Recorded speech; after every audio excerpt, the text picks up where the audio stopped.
What's going on, everyone? I am the OPJellicent, and I have week number 8 of season number 4 of the WPL. This week we took on Slave8, coach of the Toronto Torkoals. His link will be down in the description below, so definitely be sure to check him out.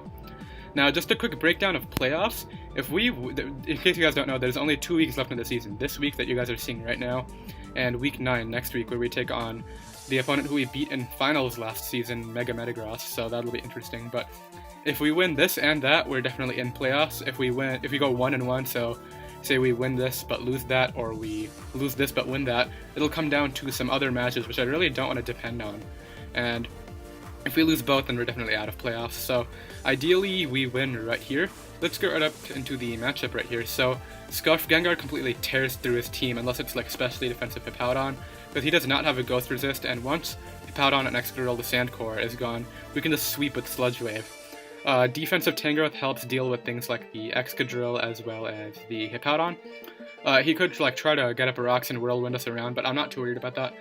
Aggron was pretty much here for the Clefable. If it's like offensive Life Orb with, say, Flamethrower or Fire Blast, it's really just here to get up a rocks, but it can definitely switch into that thing if we need it to.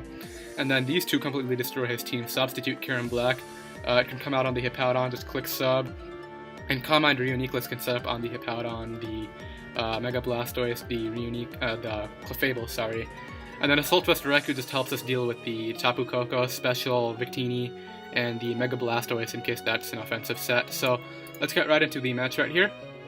What ends up leading is our Kieran Black, and I figured if he wants to throw off the Moonblast, that's fine. I'm just going to get up a substitute because we would get Leftovers recovery back anyway. And what we can do is just throw off the Earth Power here.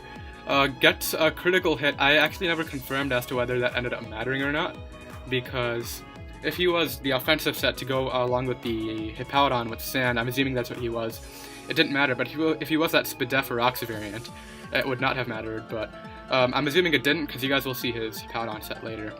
We go for the Iron Head here, get a flinch, so he's not going to be able to break the substitute with this thing either.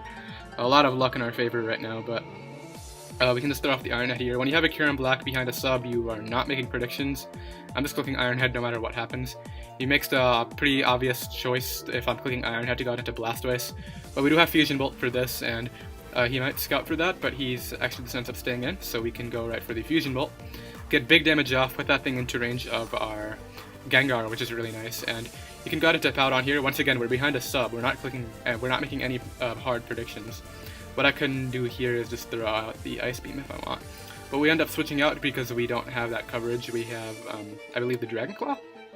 So we can bring out our Tangrowth right here, which is the immediate switch into this thing. Knock off the incoming Clefable, get rid of its leftovers, which will reduce its longevity. He probably was a specially invested Clefable and expected to live that Giga Drain, but we had the Sludge Bomb for the coverage, so we end up living.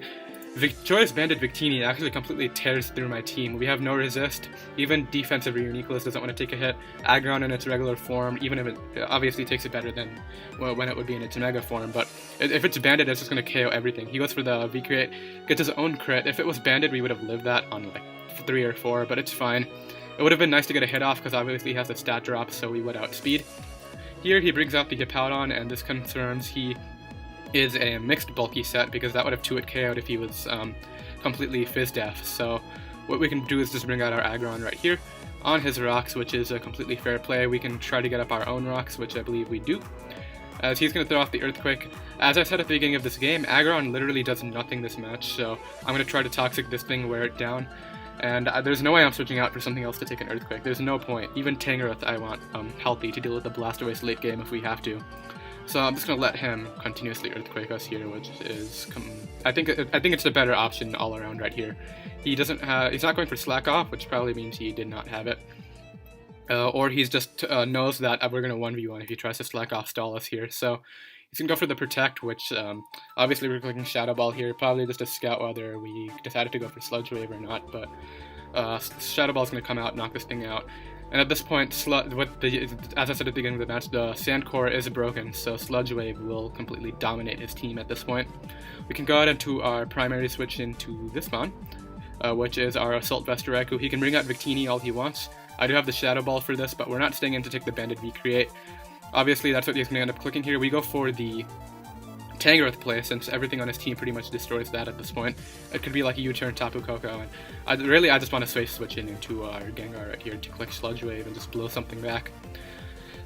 He's just going to bring out the Tapu Koko, which ends up being Choice Scarf, so it's a little bit scary here, but we do have the Raikou in the back to 1v1 the rest of his team, so we can click Thunderbolt against this.